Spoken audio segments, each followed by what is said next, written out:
مرنا نہیں ہے، الا وانتم مسلمون، یہاں تک کہ تم مسلمان ہو۔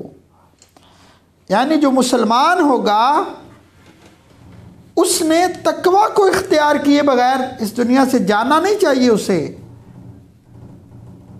تقوی کو اختیار کیے بغیر، تقوی کو اپنائے بغیر اسے زمین سے رخت سفر نہیں باندھنا چاہیے۔ اور کس لیول کا تقوی، کس درجے کا تقوی؟ فرمایا حق کا تقاتہ، حق ادا کر دو تقوی کا۔ اب یہاں پہ مجھے اور آپ کو یہ سمجھ آئی کہ تقوی سے مراد اللہ سے ڈرنا ہے۔ کتنا ڈرنا ہے؟ فرمایا حق ادا کر دو، ہر معاملے کے اندر، ہر کام کے اندر، تمہارا چلنا پھرنا، بیٹھنا اٹھنا، کھانا پینا، معاملات زندگی، معاشیات زندگی، ہر چیز تمہاری تقوی کے معیار پر آ جائے، تمہاری زندگی کا ہر کام تقوی کے معیار پر آ جائے۔ فرمایا وَلَا تَمُوتُنَّ إِلَّا وَأَنْتُمْ مُسْلِمُونَ، اور جب تک یہ معیار قائم نہ ہو جائے، فرمایا مرنا نہیں ہے، اس وقت تک کوشش کرتے رہنا ہے۔ اور میں نے پچھلے پروگرام میں بھی یہ عرض کیا تھا کہ ہمیں کرنا کیا ہے، کوشش کس کے لیے کرنی ہے، کس چیز کی کوشش کرنی ہے؟ فقط ایک چیز کی، یہ جو پاک اور منزہ روح اللہ نے ہمیں عطا کیا تھا، خالق کائنات نے جس طرح عطا کیا تھا، کل قبر میں اور قیامت والے دن اسی طرح اسے واپس کر دینا ہے، بس اس پہ محنت کرنی ہے۔ اور اس سے پہلے جب تک سانس میں سانس ہے، یہ روح اور جسم کا ناطہ رشتہ آپس میں جڑا ہوا ہے، تب تک اس محنت پہ لگا دینا ہے، حق کا تقاتے، حق ادا کرنا ہے، اللہ سے ڈرنے کا۔ اب پھر یہ سکھاتا کیا ہے؟ اس تقوی سے انسان کیا سیکھ سکتا ہے؟ لرننگ کیا ہوگی تقوی کی؟ قرآن مجید فرقان حمید کے اندر ارشاد فرمایا، سورہ حشر، فرمایا آمنوا اتقوا اللہ ولتنظر نفس ما قدمت لغد واتقوا اللہ ان اللہ خبیر بما تعملون۔ اے ایمان والو، تقوی اختیار کرو، ولتنظر نفس ما قدمت، اور محاسبہ کرو اپنے ہر عمل کا، جو کچھ بھی اللہ کی بارگاہ میں بھیج رہے ہو، کل قیامت کے لیے جو کچھ توشہ آخرت جو کچھ بھیج رہے ہو، اکٹھا کر رہے ہو، اس کے اوپر نظر رکھو، محاسبہ کرو، بار بار اس کا محاسبہ کرو۔ کیونکہ تم آمنوا اتقوا اللہ، آمنو والے ہو، ایمان والے ہو، اللہ سے ڈرنے والے ہو، تو تمہیں اس کے لیے اپنے نفس کا محاسبہ کرنا پڑے گا۔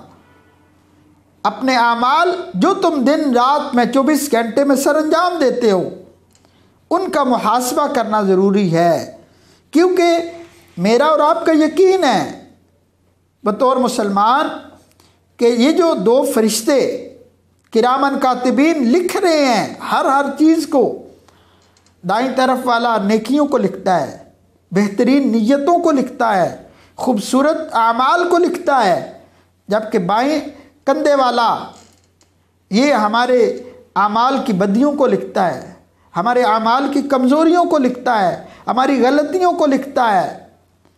اور واتقوا اللہ، کیوں؟ لغد، کیونکہ انہیں آگے پیش کرنا ہے، یہ آگے جائیں گی۔ اور فرمایا ان اللہ خبیر بما تعملون، اللہ کی یہ شان ہے کہ وہ ہر کام سے باخبر ہے جو تم کرتے ہو۔ تو یہاں پہ پتہ چلا کہ تقوی انسان کو اصلاح نفس سکھاتا ہے، اپنے باطن پر، اپنے نفس پر نظر رکھنا، محاسبہ کرنا سکھاتا ہے۔ اور اگر تقوی یہ کام نہیں سکھا رہا تو پھر یاد رکھو کہ یہ تقوی نہیں ہے۔ میں آگے جا کے انشاءاللہ اس پہ بات کروں گا کہ ہم نے جس تقوی کو اپنایا ہوا ہے، ہم جس کو تقوی سمجھ بیٹھے ہیں، جسے ہم تقوی سمجھتے ہیں، وہ اصلاً کیا ہے؟ کیا اللہ اس کی خبر رکھتا ہے یا نہیں رکھتا؟ کیا اللہ نے اس کی نشاندہی فرمائی ہے یا نہیں فرمائی؟ انشاءاللہ یہ گفتگو کے آخری حصے میں اس پہ بات کروں گا۔ تو ابھی میں کیا کہہ رہا تھا کہ وَلْتَنْظُرْ نَفْسٌ مَا قَدَّمَتْ لِغَدٍ، جو کل کے لیے بھیجنا ہے، قیامت کے لیے بھیجنا ہے، اللہ کی بارگاہ میں جو بھیجنا ہے، اس پہ نظر رکھ۔ تیری نظر ہونی چاہیے اس بات پر۔ کیوں؟ کیونکہ تو آمنو ہے، تو ایمان والا ہے، تو متقی ہے۔ اگر یہ دونوں صفات تیرے اندر پائی جاتی ہیں تو پھر یاد رکھ تجھے اپنے نفس کے اوپر نظر رکھنی پڑے گی، اس کا محاسبہ کرنا پڑے گا۔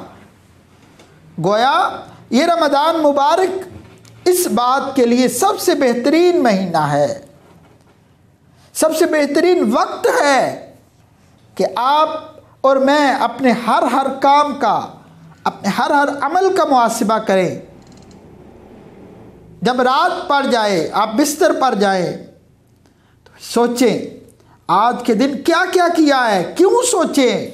اس لیے سوچیں کہ وہ 24 گھنٹے کے بعد اللہ کی بارگاہ میں ایک پورے کا پورا ڈاکومنٹ بن جانا ہے، ایک پورے کا پورا ثبوت بن جانا ہے۔ اور اگر تو توبہ کر لے تو اس ثبوت نے وہ جو بدی کے خانے میں لکھا ہے اس نے حذف ہو جانا ہے۔ اس لیے بھی اپنے نفس پر نظر رکھنا، اپنے اعمال پر نظر رکھنا ضروری ہے۔ پھر آگے جا کے فرمایا اس کی فضیلت کے حوالے سے، تقوی کی فضیلت کیا ہے؟ فرمایا وَتَزَوَّدُوا فَإِنَّ خَيْرَ الزَّادِ التَّقْوَىٰ وَاتَّقُونِ يَا أُولِي الْأَلْبَابِ۔ سورہ بقرہ کے اندر ارشاد فرمایا اور آخرت کے سفر کا سامان کر لو، آخرت کے لیے سامان سفر جو ہے اسے باندھ لو، اپنا جو زاد راہ ہے وہ اپنے ساتھ رکھ لو۔ کیوں؟ خیر الزاد التقویٰ، سب سے بہترین زاد راہ تقویٰ ہے۔ تمہارے باقی چیزیں ساری کی ساری درست، نمازیں درست، روزے درست، زکوٰۃ ادا کرنا درست، حج ادا کرنا درست، صدقہ دینا درست، دوسروں کے ساتھ بھلائی کرنا درست، مگر ان سب کا الٹیمیٹلی مقصد کیا تھا؟ ان سب کی الٹیمیٹلی سبب اور وجہ کیا تھی؟ کاز کیا تھا؟ اگر اس کا کاز وَاتَّقُونَ تقویٰ ہوا، میں اپنے معاملات کے اندر اگر درستگی، بہتری اللہ کی رضا کے لیے لے کے آ رہا ہوں، اگر مالک کو راضی کرنے کے لیے لے کے آ رہا ہوں، وَاتَّقُونَ کے لیے لے کے آ رہا ہوں، تقوی اختیار کرنے کے لیے لے کے آ رہا ہوں، اپنے رب کو راضی کرنے کے لیے لے کے آ رہا ہوں، فرمایا خیر الزاد التقویٰ، بندے خوشخبری ہو تجھے، تو نے تو بہترین زاد راہ لے لیا۔ فرمایا وَاتَّقُونَ یا اولی الالباب، یہ جو تقوی اختیار کرتے ہیں یہ بڑے عقل والے ہوتے ہیں، یہ اولو الارباب ہیں، یہ اہل عقل ہیں۔ اور اہل عقل سے مراد یہاں پہ وہ نہیں ہے جو ہمارے ہاں لوگ جھوٹ بولتے ہیں۔ آج جھوٹ کا نام ڈپلومیسی رکھ دیا گیا ہے اور کہتے ہیں فلاں بڑے اچھے طریقے سے اپنی جو چیزیں انہیں فروخت کر لیتا ہے، بڑا ڈپلومیٹک ہے۔ نا نا نا نا، میں نے پچھلی بار بھی عرض کیا تھا، ابو داؤد شریف کی حدیث کہ مومن کی یہ شان ہے کہ وہ بولا بالا اور سادہ ہوتا ہے، وہ متقی ہوتا ہے۔ اور اللہ نے ارشاد فرما دیا، اس پہ صریحاً قرآن کی آیت آگی دلیل کے طور پر کہ وَاتَّقُونَ یا اولی الالباب، عقل والو میری راہ میں تقوی اختیار کرو۔ تو یہ تھی تقوی کی فضیلت۔ پھر اس سے اور آگے چلیے، تقوی معاملات کو درست کرتا ہے۔ تقوی جب انسان متقی ہو جاتا ہے، جب انسان اللہ سے ڈرنا شروع کر دیتا ہے، جب اس کا کنیکشن، اس کا رابطہ، اس کا تعلق مولا کی ذات سے جڑ جاتا ہے، پھر اس کے معاملات کے اندر درستگی آنا شروع ہو جاتی ہے، پھر اس کے معاملات کے اندر اصلاح ہونا شروع ہو جاتی ہے۔ پھر جب اسے اس کے غلط اعمال پر باخبر کیا جاتا ہے، وہ اس چیز کو اپنے لیے برا نہیں سمجھتا، وہ اسے اپنے لیے گالی نہیں سمجھتا، وہ اسے اپنے لیے بے عزتی نہیں سمجھتا، بلکہ وہ یہ سمجھتا ہے کہ یہ رحمت خداوندی ہے۔ معاملات کی درستگی کس طرح ہوتی ہے؟ سورہ انفال کے اندر ارشاد فرمایا فاتقوا اللہ وَأَصْلِحُوا ذَاتَ بَيْنِكُمْ، اے اللہ کے بندو تقوی اختیار کرو، اور پھر تقوی اختیار کرنے کے بعد فرمایا وَأَصْلِحُوا ذَاتَ بَيْنِكُمْ، اور اپنے باہمی معاملات کو درست رکھا کرو۔ اب میں نے جو بات اس سے پچھلی آیت کے ضمن میں آپ کے گوش گزار کی تھی کہ تقوی معاملات کی درستگی کا نام ہے۔ نماز، روزہ، حج، زکوٰۃ یہ اپنی جگہ پہ درست ہیں، مگر اس کا ایک اور بھی مقام ہے۔ اگر تیرے اور میرے معاملات درست نہیں ہیں، اگر میرا دوسروں کے ساتھ معاملہ درست نہیں ہے، اگر میں بڑوں کی عزت نہیں کرتا، چھوٹوں کے ساتھ شفقت نہیں کرتا، بیوی بچوں کے ساتھ میرے معاملات درست نہیں ہیں، والدین کے ساتھ میرے معاملات درست نہیں ہیں، بہن بھائیوں کا حق غصب کیا ہوا ہے، محلے دار میری ذات سے تنگ ہیں، گلی محلے میں رہنے والے لوگ میری فساد کی وجہ سے، میری زبان کی وجہ سے مجھ سے تنگ ہیں، تو یاد رکھ تو متقی نہیں ہو سکتا جتنی مرضی نمازیں پڑھ لے، جتنی مرضی زکوٰۃ ادا کر لے، ہر سال کعبۃ اللہ کے حج کے لیے چلا جا، وَأَصْلِحُوا ذَاتَ بَيْنِكُمْ، اپنی ذات کی اصلاح، اپنے معاملات کی درستگی کرنی ہے۔ کیوں؟ کیونکہ فاتقوا اللہ، تو متقی ہے، تو اللہ سے ڈرنے والا ہے، اور اللہ کے ڈر کا ایک انداز یہ بھی ہے کہ انسان کے معاملات درست ہوتے ہیں، اس کا دوسروں کے ساتھ تعلق اللہ کی رضا کے لیے، اللہ کے ڈر کی وجہ سے میں والدین کی عزت کرتا ہوں، خدمت کرتا ہوں۔ کیوں؟ کیونکہ یہ میرے مالک کا حکم ہے۔ میں چھوٹوں کے ساتھ شفقت کا معاملہ کرتا ہوں۔ کیوں؟ کیونکہ یہ تقوی ہے، یہ میرے مالک کا حکم ہے، اور جب میرے مالک نے کہہ دیا پھر اس کے بعد کسی اور دلیل کی گنجائش باقی نہ رہی، پھر کسی اور دلیل کی ضرورت نہ رہی۔ پھر آگے چلیے، قرآن مجید فرقان حمید یہ متقین کے لیے ہدایت ہے، ایک عمومی ہدایت ہے اور ایک خصوصی ہدایت ہے۔ عمومی ہدایت ہدی للناس، ہر ایک شخص کے لیے عمومی ہدایت ہے، جو اسے پڑھے گا اس سے ہدایت اخذ کر سکتا ہے، سائنسی علوم کو اخذ کر سکتا ہے، معاشی علوم کو اس سے اخذ کر سکتا ہے، معاشرتی علوم کو اس سے اخذ کر سکتا ہے، مگر یہ اصلاً ہدایت کس کے لیے ہے؟ کہا ذالک الکتاب لا ریب فیہ ھدی للمتقین، یہ وہ کتاب ہے کہ جس کے اندر کوئی شک شبہ کی گنجائش باقی نہیں ہے، مگر اس پہ شک اور شبہ کون نہیں کرے گا؟ کون شک اور شبہ سے پاک ہوگا؟ فرمایا ھدی للمتقین، یہ متقین کی خاصیت ہوگی۔ دیکھیں، شک اور شبہ سے اپنے ایمان کو پاک کرنا یہ ہر ایک کے بس کی بات نہیں ہے۔ انسان دن میں 30,000 سے 70,000 تک نئے خیالات سوچتا ہے یا پرانے خیالات سوچتا ہے، تو ان خیالات کی پاکیزگی بھی یہ متقین کے ساتھ جڑی ہوتی ہے۔ کہتے ہیں کہ اگر تو اپنے معاملات کو درست کرنا چاہتا ہے تو اپنے ذہن کو پاک و منزہ خیالات دینا شروع کر دے، اور یاد رکھیے آپ منفی سوچوں کے ساتھ کبھی بھی مثبت زندگی نہیں گزار سکتے۔